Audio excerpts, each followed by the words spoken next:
dare I say, people don't even care about being wise anymore. They want to be fools. Might I submit that if everybody wants to be a fool, you will be a fool. And your children won't be able to understand anything because they have been removed from the simplicity of what matters. Priorities change who we are. Going further, a wise man will hear and will increase learning. See, that right there is the opposite of learning disabilities. Can we agree on that? A wise man will hear and will increase learning. And a man of understanding shall attain unto wise counsels. Now, here's the other thing that's interesting. If you exercise wisdom and you desire wisdom, I think the world has kind of understood this. There's this saying that I think is probably from Eastern mysticism, but still it goes along with what Scripture is saying. I think it's a principle. Is that the saying is that when the student is ready, the teacher appears. What does that mean? It's like when you actually want to learn something, then you can actually learn it. But if you're not ready, you're going to wander for a little bit. But you're also going to go to the wrong places. I mean, this is one thing I learned early on as a teenager, and I say this to teenagers. The scariest thing is to talk to other teenagers about what you should be doing in your life. Why? Why did that scare me even as a teenager? Because I looked at their life, and I recognized you guys are just as much of a mess as me. Why should I ask you about what I should do with my life? You can't even wash your own clothes for yourself. Your parents give you an allowance. I'm not talking to you. What should I do with my life? I'm not expecting you to give me a good answer. So that's when I started to really search around for people who could really teach me and help me understand things, because I was scared. That's why I started looking out for wisdom. I was scared because I'm like, this is not good. Okay.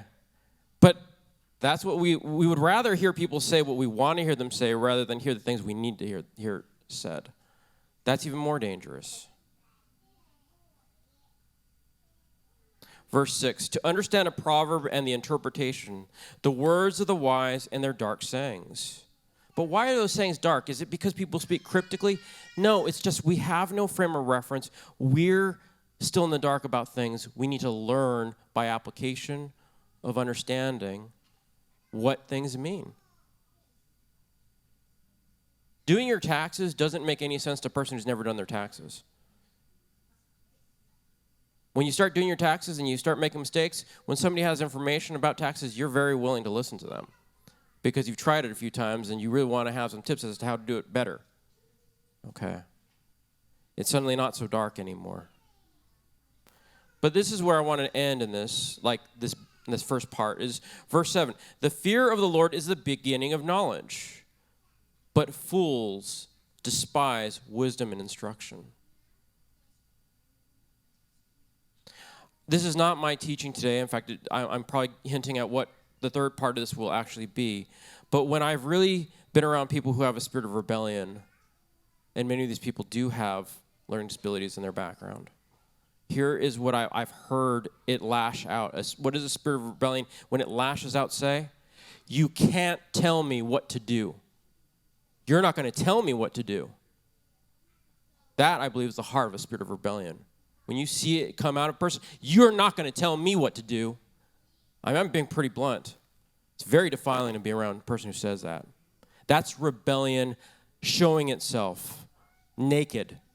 There you go. If their family has learning disabilities, there you go. That's it. Because the moment you turn your heart from wanting instruction and desiring wise counsel, you're going to become a fool in your understanding. Okay. But that is a spirit of rebellion. That's the core of it. You're not going to tell me what to do. Okay, then if you're eating dung, I won't tell you it's dung. Keep eating. Just don't complain about your stomach ache afterward. Or when you start vomiting, I'll be like, well, it's tough, isn't it? And it is tough if that's the way you want to live your life.